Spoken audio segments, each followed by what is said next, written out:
신약성경 디모데후서 4장 9절에서 18절까지 말씀입니다. 신약성경 347쪽에 있습니다. 저와 같이 한 목소리로 말씀을 크게 봉독합니다. 시작. 너는 어서 속히 내게로 오라. 데마는 이 세상을 사랑하여 나를 버리고 데살로니가로 갔고, 그레스게는 갈라디아로, 디도는 달마디아로 갔고, 누가만 나와 함께 있느니라. 내가 올 때에 마가를 데리고 오라. 그가 나의 일에 유익하니라. 두기고는 예배소로 보내었노라. 내가 올 때에 내가 드로아 가보의 집에 둔 겉옷을 가지고 오고, 또 책은 특별히 가죽 종이에 쓴 것을 가져오라. 구리 세공업자 알렉산더가 내게 해를 많이 입혔음에 주께서 그 행한 대로 그에게 갚으시리니 너도 그를 주의하라. 그가 우리 말을 심히 대적하였느니라. 내가 처음 변명할 때에 너와 함께한 자가 하나도 없고 다 나를 버렸으나 그들에게 허물을 돌리지 않기를 원하노라. 주께서 내 곁에 서서 나에게 힘을 주심은 나로 말미암아 선포된 말씀이 온전히 전파되어 모든 이방인이 듣게 하려 하심이니 내가 사자의 입에서 건짐을 받았느니라. 주께서 나를 모든 악한 일에서 건져내시고 또 그의 천국에 들어가도록 구원하시리니 그에게 영광이 세세 무궁토록 있을지어다. 아멘. 한 번 더 기도합니다. 주님 감사합니다. 말씀을 주십니다. 생명의 말씀을 우리에게 주실 때에 하나님 그 말씀을 우리가 감사와 기쁨으로 받게 하시고 말씀을 통해서 새로워지게 하시고 담대해지게 하시고 주의 평안이 넘치게 하시고 주께 영광을 돌리는 힘과 지혜와 능력을 공급받게 하여 주옵소서.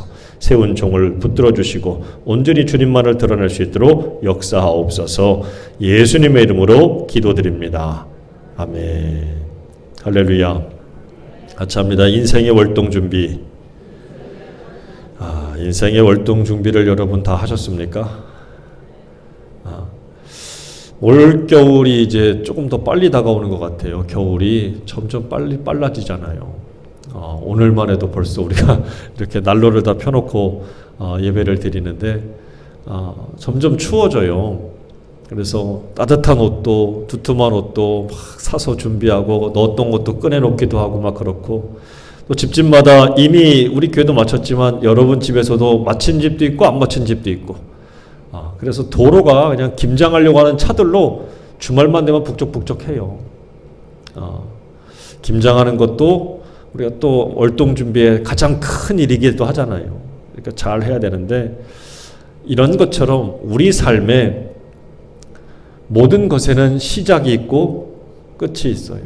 1월 1일이 있고 12월 31일이 있고, 오늘은 11월 마지막 주고, 봄이 있고 또 겨울이 있고, 창조가 있으면 심판이 있듯이 모든 것에는 시작과 마무리가 있다는 거죠. 시작은 우리가 다 순서를 정해서 할 수도 있고, 이 땅에 오는 것도 다 순서를 정해서 할 수 있는데, 이 땅을 떠나가는 것은 순서가 없어요. 그렇죠? 좀 민감한 주제이기도 하지만 지난주에 외신에서는 한국의 가장 유명한 독재자였던 전두환 전 대통령이 죽었다라고 보도를 했습니다.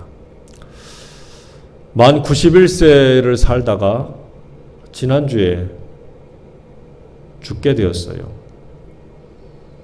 많은 사람들이 그의 장례식을 보고 혀를 차고 비난하고, 특별히 여와 관련된 피해를 입은 사람들은 그 앞에 가서 시위도 하는 모습들을 보여줬어요. 근데 제가 그 모습을 본 것 중에 그의 부인이 대신 나와서 장례식장에서 자기들 때문에 본의 아니게 피해를 입은 분들에게 사죄를 드린다, 사과를 한다라는 보도를 제가 이렇게 봤어요. 근데 제가 느낀 그 모습을 보면서 저게 과연 누구에게 하는 사과였을까라는 생각이 먼저 들었고, 과연 저 사과가 제대로 된 때에 맞는 사과였나라는 생각도 또한 들었어요. 저 사과가 맞는 건가? 얼버무려서 하는 사과. 이미 사과할 때가 많았어요. 90년을 살면서 사과할 기회가 없었을까? 아니죠. 얼마나 많았습니까, 시간이. 그런데 그의 장례식 날 그가 없어지고 나니까 그의 부인이 비로소 그때서야 사과를 하는데, 과연 이 사과가 제대로 된 사과인가? 때에 맞는 사과인가라는 것을 볼 때 참 늦었다라는 생각이 들었어요. 그리고 제대로 된 사과도 아닌 것처럼 보여졌습니다. 여러분께 한번 물어보고 싶어요. 용서는 누가 누구에게 하는 게 용서일까요? 가해자가 피해자에게 하는 게 용서예요? 피해자가 가해자에게 하는 게 용서예요? 응? 그냥 아무나 하면 돼요? 가해자가 하는 게 용서요? 피해자가 하는 게 용서예요? 가해자가 하는 게 때려놓고서는 나를 용서해 그래요? 아니지. 맞은 사람이 피해를 당한 사람들이 뭐라는 거예요? 용서하는 거예요. 가해자가 용서를 하는 게 아니에요. 지는 때려놓고 용서를 빌어야지. 용서해 주세요라고 빌어야지요. 그러면 누가 용서를 해야 돼요? 맞은 사람, 피해를 입은 사람이 용서를 해야지요. 그렇지요. 자, 그런 용서는 뭐예요? 때가 있어요. 때가. 용서도 뭐가 있어요? 용서를 비는 것도 때가 있고 용서를 하는 것도 때가 있어요. 그런데 이미 앞에 있는 저를 볼 때에 저의 죽음을 보면서 야, 이 때를 놓쳤다라는 생각이 들었어요.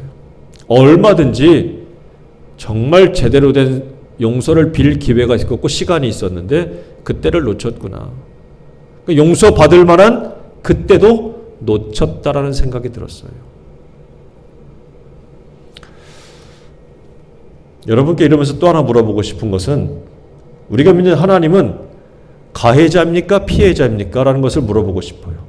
아우, 목사님 왜 불경하게 하나님 보고 가해자가 보고 피해자가 보여. 근데 우리 한번 생각해 봐야 돼, 진지하게.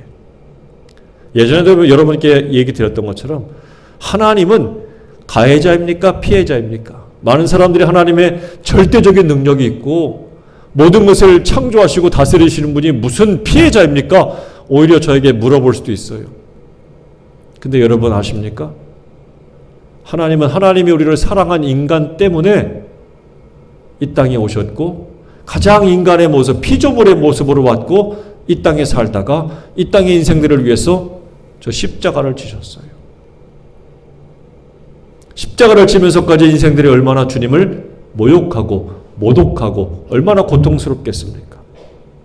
심지어 강도를 풀어주고 예수를 십자가에 없이 하라고 못 박아 죽이라고 유대인들이 소리쳤습니다. 그들은 하나님의 백성이고 선민이었어요. 하나님은 인생들에게 뭔가 진노하시고 질병도 주시고 고통도 주시고 삶도 죽음도 주관하시는 분이기도 하지만 동시에 그분은 우리에게 피해를 입은 피해자예요. 자, 그렇게 본다면 누가 용서를 빌어야 됩니까? 우리가 하나님께 가해자예요, 인생이. 그래서 하나님께 인생들이 용서를 빌어야 되는 거예요. 그리고 하나님은 용서를 빌 때 어떻게 하십니까? 그때 용서해 주셔요.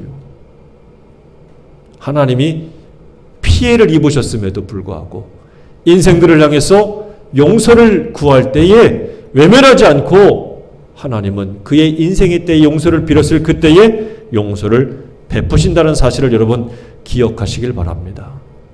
그래서 늦기 전에, 언제 인생의 겨울이 오기 전에 하나님께 반드시 용서를 비는 인생이 되어야 될 줄 믿는 저와 여러분 되길 간절히 바랍니다. 그래서 우리가 인생의 마지막이 있음을 잊지 말아야 돼요. 누구는 저렇게 마지막에 가면서까지도 용서받지도 못하고 용서 제대로 빌지도 못하고 그렇게 가는데 우리가 그렇게 가면 안 되잖아요. 하나님 앞에 제대로 용서를 빌고 용서를 받는 저와 여러분 되시기를 주의 이름으로 축원합니다. 그래서 인생의 마지막이 있어요. 우리는 남이 저렇게 죽을 때에 나의 죽음도 생각해 보면서 야, 나의 죽음은 저렇게 헛되면 안 되지. 저렇게 멋없으면 안 되지. 한번 짚어보고 돌아봐야 돼요. 여러분 반드시 우리도 인생의 마지막, 인생의 겨울이 있다는 사실을 꼭 기억하시길 바랍니다. 그러면서 한번 같이 해볼게요. 혹시 그동안 제가 잘못한 것이 있다면 부디 용서해 주세요.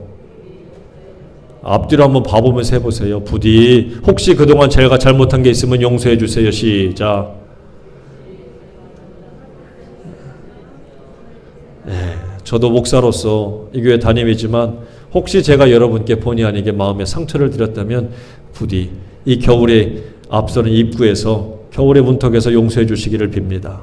여러분, 그래서 우리가 이 때가 있다는 사실, 용서에도 다 때가 있다는 사실을 이때에 깨닫고 정말 우리가 정말 저 용서를 빌고 또 용서를 할 수 있을 때에 용서할 수 있는 저와 여러분 되시기를 축원합니다.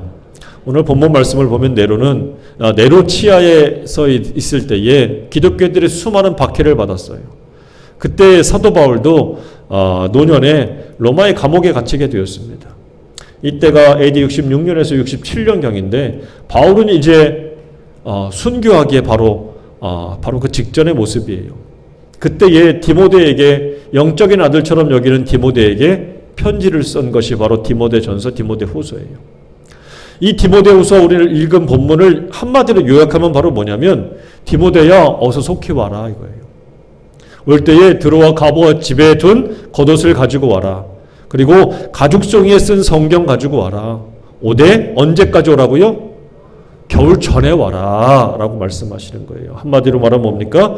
좋은 사람과 따뜻한 옷이 필요하고 하나님의 말씀인 성경이 꼭 필요하다. 그러니까 너 빨리 와라 라고 한 것이 오늘 디모데후서 4장의 요약이에요. 오늘 이 바울의 편지를 받는 디모데는 바울이 영적인 아들처럼 여기고 그 디모데는 바로 바울의 뒤를 이어서 또 아주 훌륭한 목회를 한 그런 아주 훌륭한 목회자라고 할 수 있어요.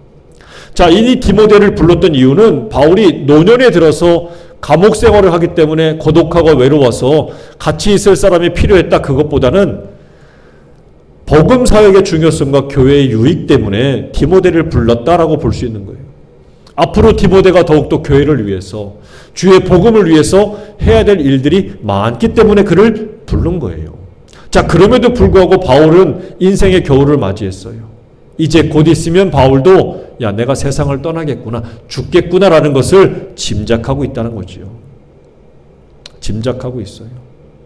인생의 겨울, 내 마지막 순간이 다가오고 있는 그때에 바울은 자기 자신에 대해서 돌아보면서 한탄하고 후회하고 푸념을 늘어놓고 신세 타령한 게 아니에요. 인생의 겨울을 맞이하면서 마지막으로 바울이 준비한 그의 모습들을 볼 수가 있어요. 그 뭘 했냐 이거지요. 우리도 그 모습을 통해서 인생의 겨울을 맞이할 때에 어떻게 해야 되느냐. 여러분 그걸 잘 준비하는 사람이 되는데 첫째는 바로 뭐냐면 주님과 함께하는 믿음으로 준비해야 돼요. 할렐루야. 여러분 주님과 함께 하십니까? 주님과 함께 하십니까? 주님과 함께 하십니까? 여러분 정말 이걸 대답 잘해야 돼요.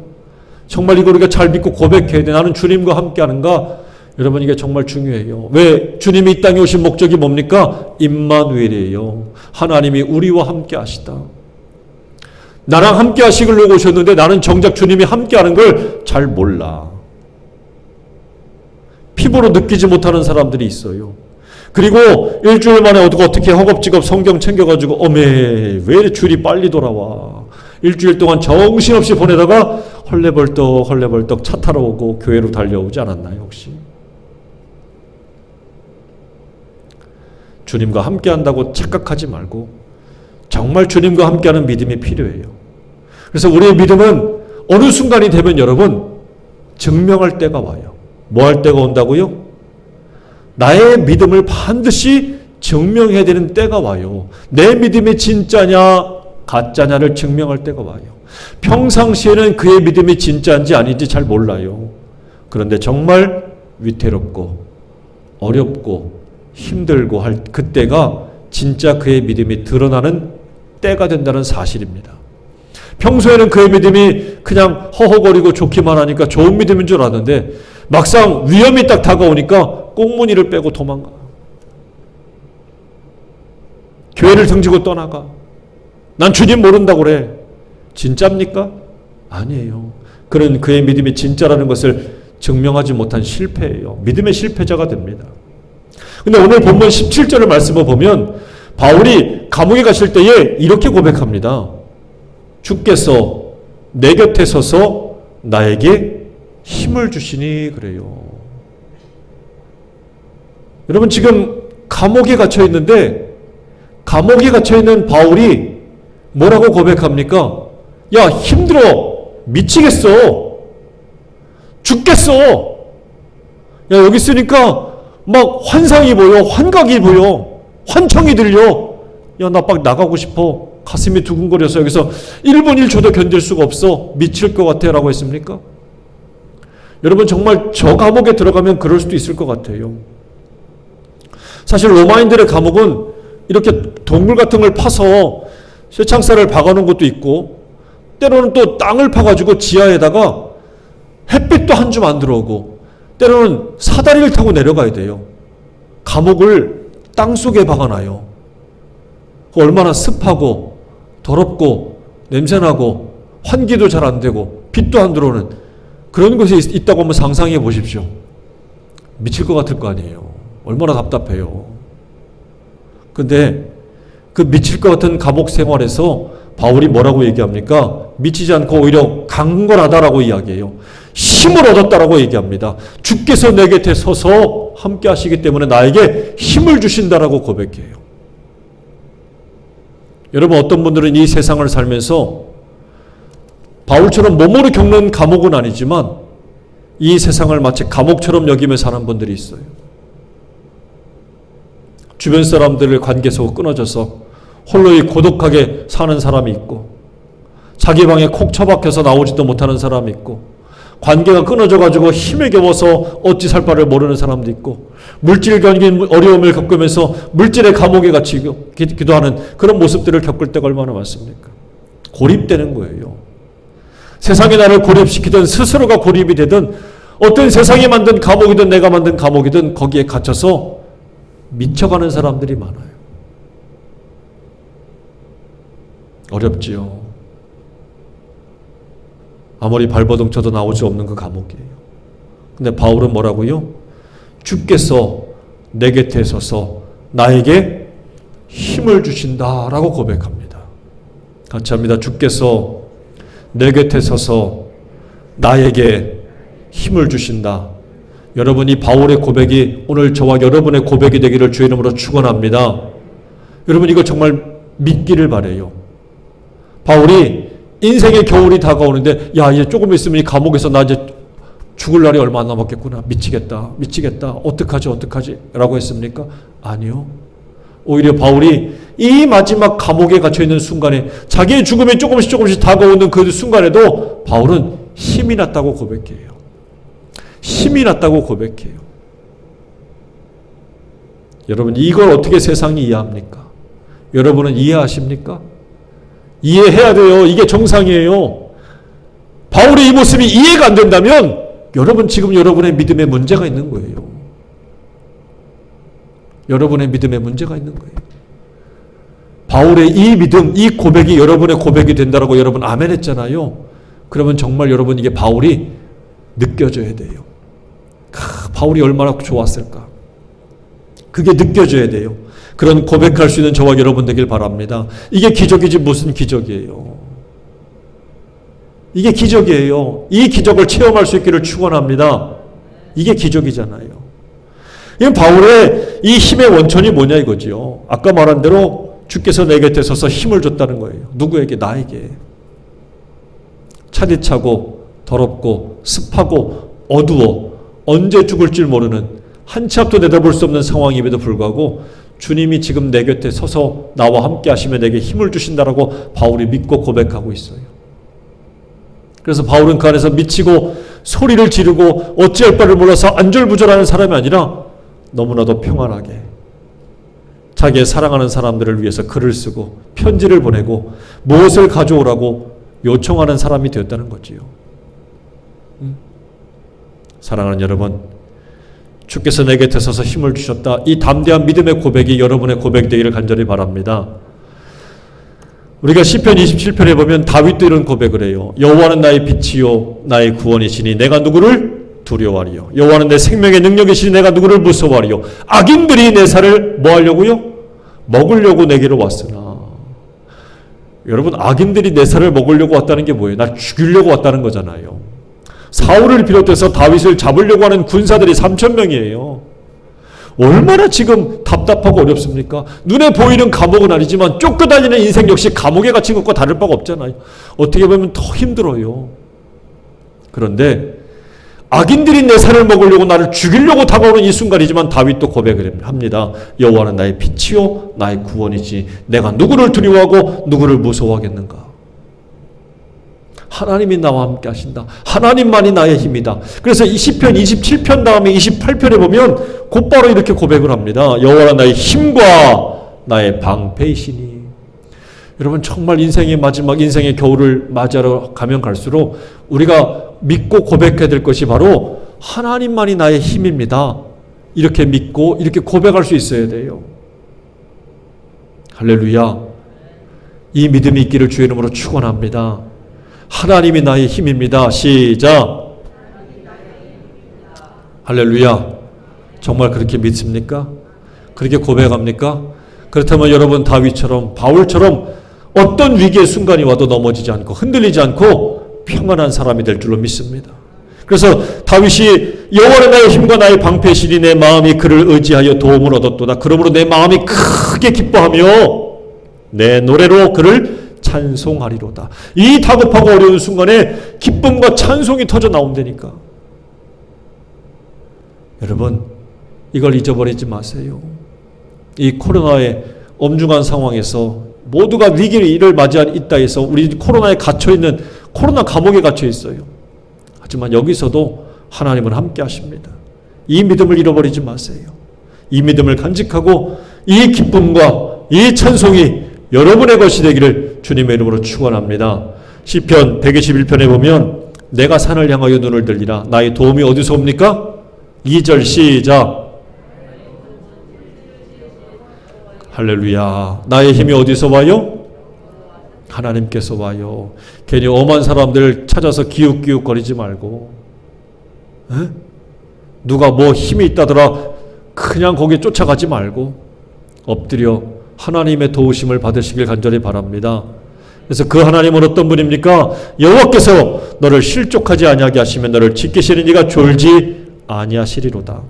이스라엘 지키시는 졸지도 아니하시고 주무시도 아니하시리로다. 여호와는 너를 지키시는 이시라. 여호와께서 내 오른쪽에서 내 그늘이 되시나니 낮에 해가 너를 상하게 하지 아니하며 밤의 달도 너를 해치지 아니하리로다. 여호와께서 너를 지켜 모든 환난을 면하게 하시며 또 내 영혼을 지키시리로다. 여호와께서 너의 출입을 지금부터 영원까지 지키시리로다. 할렐루야.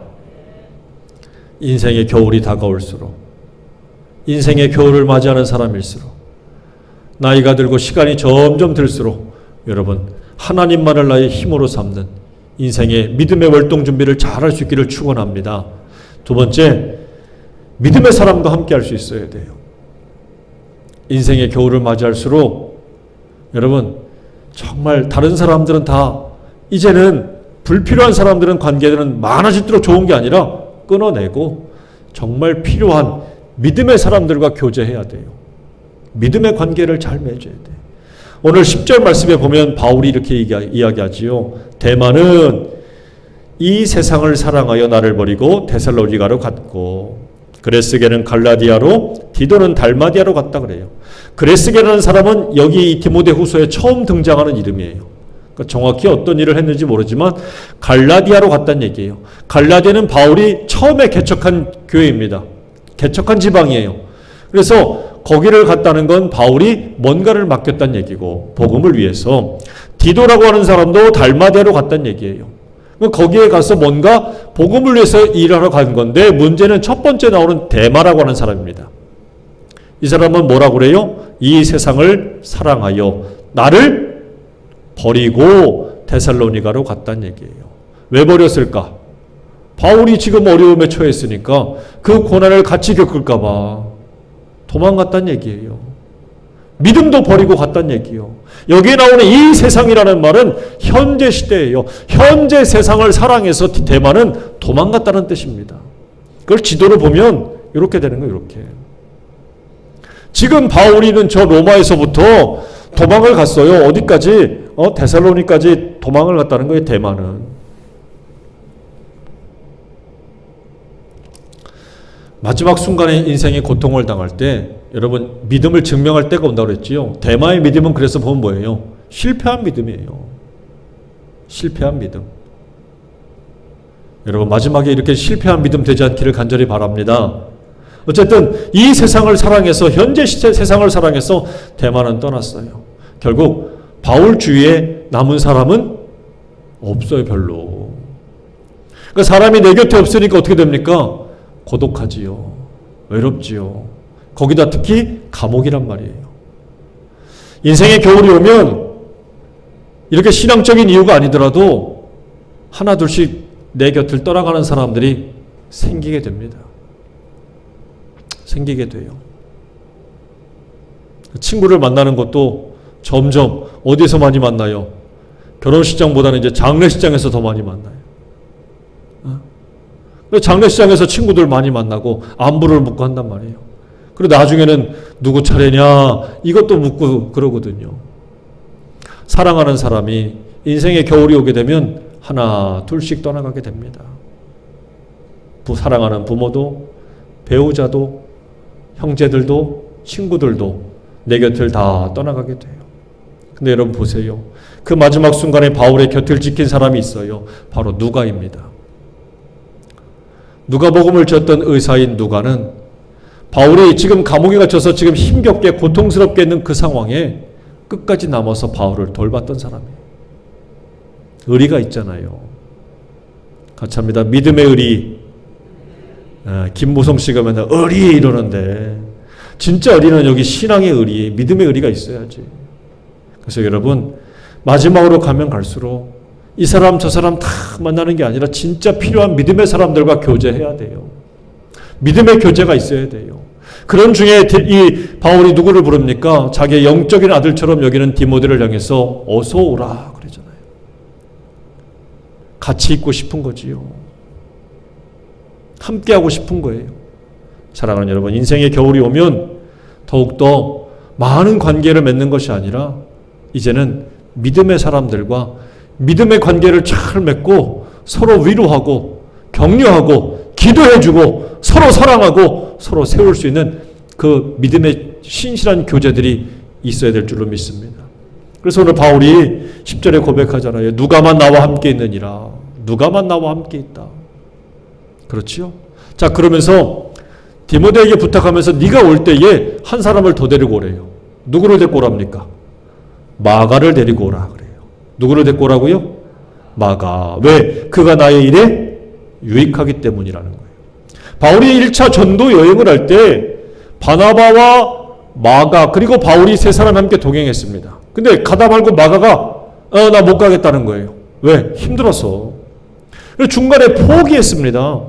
근데 그것 때문에 바나바하고 엄청나게 다퉈요. 나중에 또다시 마가를 데리고 가려고 그러니까 바울이 나 걔 가면 못 가. 절대 안 가.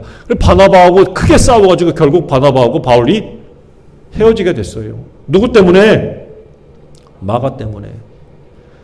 바울의 복음 사역에 있어서 절대로 용납할 수가 없었던 거예요. 그러니까 그때 초창기 때의 바울은 아주 열정이 그냥 가득하고 이런 마음으로 그냥 꽉 차 있었어요. 마가처럼 그렇게 유약하게 이럴까 저럴까 이걸 용납을 못했었어요. 그런 사람에게 마가는 바울에게 무익한 사람이었죠. 그런데 오늘 뭐라고요? 내가 올 때에 마가를 데리고 오라. 저가 나의 일에 유익하다. 여러분 함께 하려고 보니까 이 바울의 마음이 어떻게 바뀐 거예요? 그동안 바늘도 안 들어갈 만큼 그냥 사명감에 불타 있었는데 나이가 들고 인생의 겨울이 다가오면서 바울이 뭐라고요? 크고 너그러운 마음으로 바뀌었다는 거예요. 누군가와 함께하기 위해서 필요한 마음이 뭡니까? 너그러운 마음이에요. 할렐루야. 부부도 마찬가지잖아요.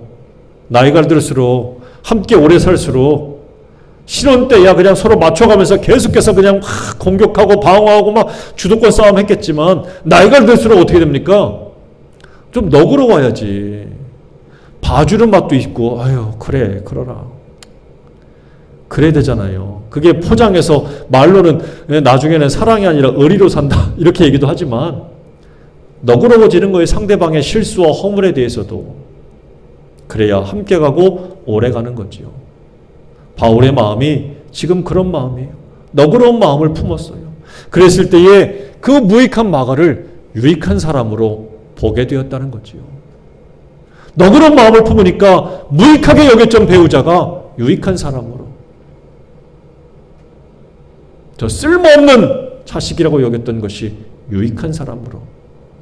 결국 누가 문제냐? 내가 문제예요. 내가. 내 마음을 어떻게 품느냐가 중요합니다. 그런 의미에서 바울은 지금 마음을 넓게 갖고 있다는 거지요. 그래서 바울은 오늘 말씀 가운데 보면 15절에 너도 그를 주의하라 그래요. 자기 곁을 떠나갔던 사람들, 배신했던 사람들, 그가 우리 말을 심히 대적하였다 그래요.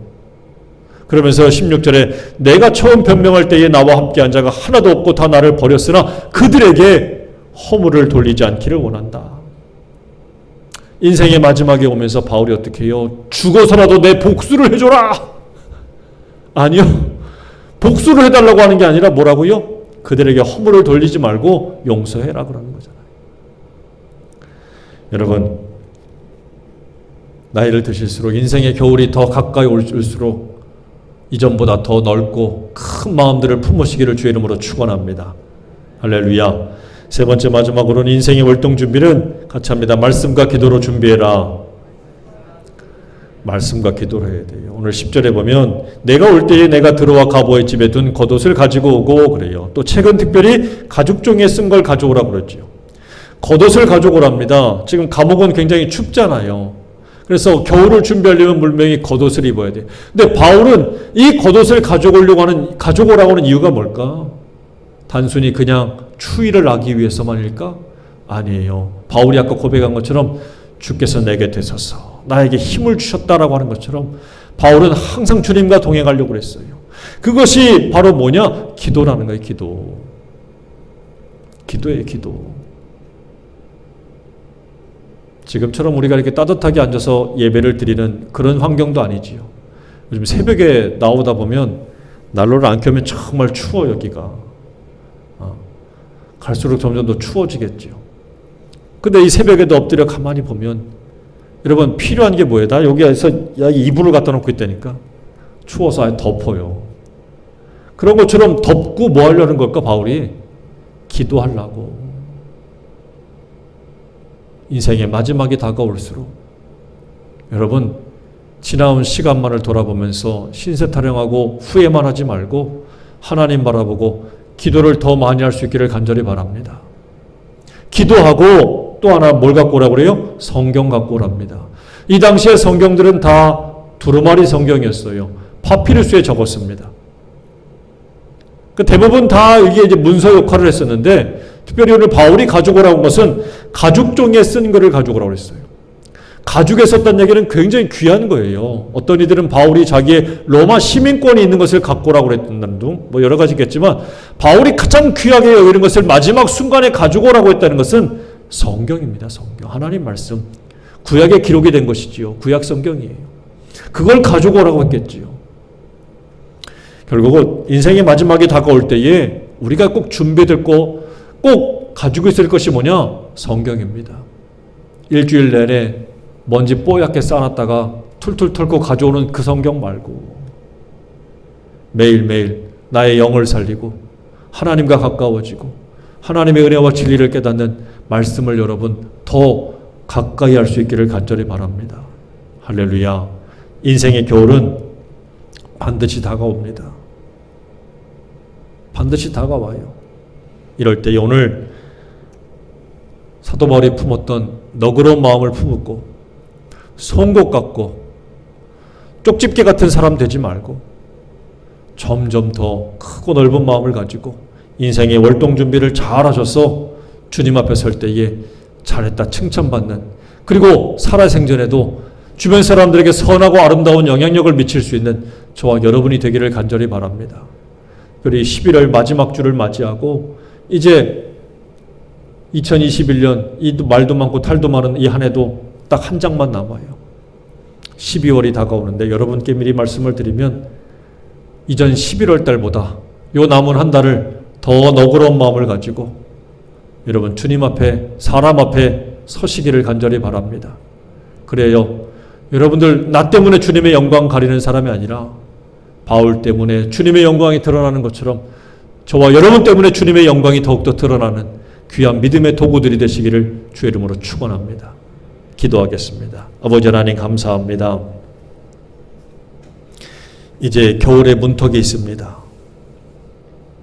이 겨울의 문턱에서 우리가 오늘 이 사도 바울의 마지막 권면을 들으며 인생의 마지막 겨울이 다가오기 전에 무엇을 어찌해야 되는지를 깨달았습니다. 하나님 아버지, 마지막 순간까지 주님과 함께하는 믿음으로 아버지 끝까지 설 수 있게 도와주시고 세상에 많은 사람이 아닌 정말 믿음의 사람들과 함께 끝까지 갈 수 있는 힘을 주시고 말씀과 기도로 우리 하나님과 더욱더 가까이 가 하나님께 힘을 얻고 끝까지 주님 앞에 설 수 있는, 그래야 우리 주변 사람들에게 선하고 아름다운 영향력을 미칠 수 있는 주님의 귀한 백성들이 되게 도와주시옵소서. 감사하고 예수님의 이름으로 기도드립니다. 아멘.